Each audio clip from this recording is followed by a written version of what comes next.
الحمد لله والصلاة والسلام على رسول الله وعلى آله وصحبه ومن استنى بسنته واهتدى بهداه. اللهم لا علم لنا إلا ما علمتنا إنك أنت العليم الحكيم وتب علينا إنك أنت التواب الرحيم. ثم أما بعد، حقيقة الأحداث التي تحدث في هذه الأيام والمتغيرات المتتابعة تستدعي من الإنسان أنه يتدبر ويتفكر فيها وينظر أكان نبينا صلى الله عليه وسلم ذكر لنا في ذلك شيء، لأن المخرج في كل فتنة تقع في أي زمن من الأزمان هو الرجوع إلى الكتاب والسنة، وليس معنى الرجوع إلى الكتاب والسنة هو معنى الرجوع إلى عموميات الألفاظ، وإنما نحن نحتاج إلى شيء يقول له العلماء فقه التحولات والمتغيرات. فقه المتحولات والمتغيرات، هذا الفقه هو علم يعتبر موؤود من قديم الزمان ليس من الآن.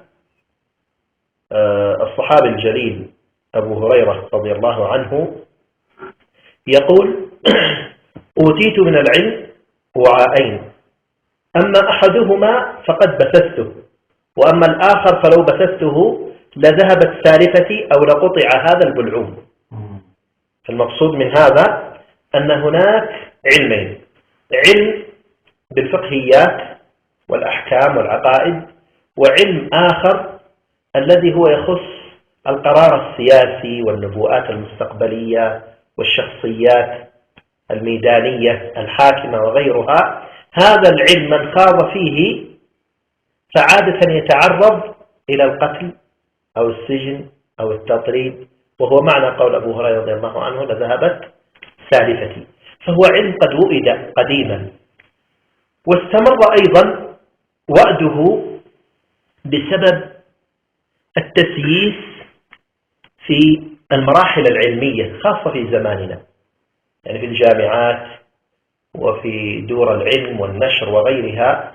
دخلت بعض الفرق العالمية كالماسونية وغيرها، فحاولت أن تسيس هذا العلم وتسيره وفق منظومة معينة هي أصلا من بداية أمرها تجري على هذا التنظيم والترتيب من أجل أن تصل إلى هدف هي ترسمه، وهذا الهدف هو مخالف للهدف الذي قد رسمه الله عز وجل، وهو كمثل ما ذكر الشيخ خالد سابقا أن اليهود ذكر الله في التوراة: إني يا إبراهيم جعلت النبي الأخير من ابنك الذبيح البكر. هكذا ورد النص. هم أضافوا فقط بعضه كلمة إسحاق، إضافة بس كلمة واحدة، يحرفون الكلمة عن مواضع، حط كلمة إسحاق. فأتى الذي بعده من الأجيال تتابعت، خلاص رسم في عقلها أنه لابد أن يكون هذا من أبناء إسحاق، فإذا خرج من أبناء إسماعيل لابد أن يكذب. فلما خرج الرسول صلى الله عليه وسلم فلما جاءهم ما عرفوا كفروا به، فلعنة الله على الكافرين. اليوم نحن أيضا في الحوادث التي تحصل في الأمة الإسلامية وفي مراحل التغييرات في الأمة، أيضا تسلط اليهود بنفس ما تسلطوا على كتبهم تسلطوا على كتبنا أيضا بعملية تسييس. ربما يكون هذا التسييس أيضا عن طريق أناس من الخونة في داخل الأمة يلبسون لباس الضأن من اللين على قلوب الذئاب. ربما تجد باللباس الأبيض والهيئة والعمامة والهذا، ولكن قلبه قلب ذئب تابع للتحريف وللماديات وللماليات إلى غير ذلك. هذا الذي حصل. نعود مرة أخرى، هذه مقدمة بسيطة في هذا العلم. فلهذا هذا الفقه تعرض للوعد، والفقه هذا نحتاجه بشدة في زمن انتقال المرحلة من مرحلة إلى مرحلة. الأمة تمر في مراحل. الرسول صلى الله عليه وسلم من حديث حذيفة بن اليمان الذي يرويه في مسند الإمام أحمد، وهو أول حديث في الجامع الصحيح، يقول صلى الله عليه وسلم في حديث المراحل، وهو يسمى أيضا كمثل ما سماه بعض علماؤنا يقول بخارطة الطريق، خارطة الطريق. يقول ستكون فيكم النبوة إلى ما شاء الله أن تكون، ثم إذا شاء الله أن يرفعها رفعها، ثم تكون فيكم خلافة راشدة، ثم إذا شاء الله أن يرفعها رفعها، ثم يكون فيكم ملك عاض، ثم إذا شاء الله أن يرفعه رفعه، ثم يكون فيكم ملك جبرية، ثم إذا شاء الله أن يرفعه رفعه، ثم تكون خلافة على منهاج النبوة. هذه 5 مراحل الرسول صلى الله عليه وسلم تكلم، وهي عبارة عن خارطة الطريق للأمة. ثم سكت يعني ينتهي خلاص، من هنا يبدأ من نبوته عليه الصلاة والسلام وينتهي عند الخلافة على منهاج النبوة، تنتهي الأمة بعدها على حسب ما تكلم به العلماء وشبه إجماع في هذا الأمر، وهو أن النبوة الأولى وهو نبوة رسولنا صلى الله عليه وسلم. الأمر الثاني الخلافة الراشدة، خلافة أبي بكر وعمر وعثمان وعلي.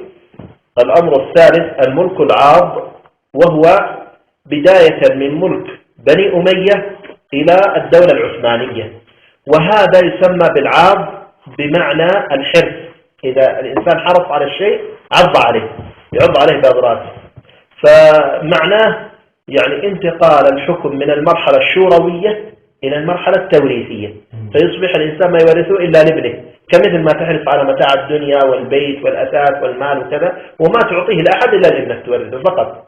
فكذلك الملك نفس الطبيعة، يورث الملك توريثا، بدل أن كان شورويا في عهد الخلفاء الراشدين انتقل في الملك العام إلى ملك التوريث. طيب ثم بعد ذلك ننتقل إلى مرحلة الحكم الجبري. والحكم الجبري علماء زماننا أكثرهم على هذا القول، على أنه من بعد سقوط الدولة العثمانية إلى يومنا هذا نحن نعيش في مرحلة حكم جبري أو بما يسمى حكم جبريا. والفرق بين الحكم العاض والحكم أو الملك العاض والملك الجبري أن الملك العاض كانت تقوم فيه الشرائع السماوية، تقوم فيها الأحكام سواء الحاكم أو المحكوم من الحقوق الشرعية المتبادلة، إضافة إلى هذا حفظ بيضة المسلمين، إضافة إلى هذا قيام الجهاد، قيام الأحكام الشرعية من حج وصيام وغيرها بقوة السلطان، ودفع الصائل ودفع العدو. وما زال المسلمون في خير إلى أن سقطت الدولة العثمانية. انتقلنا إلى مرحلة جديدة وهي مرحلة الخلافات بين الأمة الإسلامية وتقسم البلاد إلى سايس بيخو وتسلط الشعوب الأخرى على المسلمين وتحكيم شرع غير شرع الله عز وجل. أصبح الشرع الموجود عندنا فقط ثقافة تنقل، ثقافة تنقل، لكن ليس هو يعني على أساس على أنه دين ويدافع عنه ويجاهد عنه كذا وينشر في الأرض، لا، وإنما ثقافة. يقول لك ثقافة الشعب الفلاني الإسلام، كذا يسموه، ثقافة الشعب الفلاني الإسلام، ثقافة الشعب الفلاني المسيحية، ثقافة الشعب الفلاني البوذية، فما أصبحت يعني تندرج ضمن الأحكام الشرعية. وهذه المشكلة أيضا أنها دخلت قوة من الخارج تفرضها فرضا، فمن خالف فيها مصيره القتل والسجن والتطريد.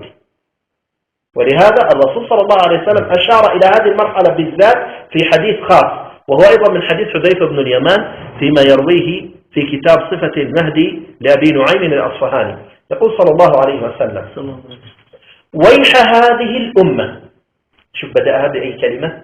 كلمة توعد وزجر ووعيد تهديد. ويح هذه الأمة من ملوك جبابرة. إذن هو يتكلم عن ماذا؟ عن الجبري.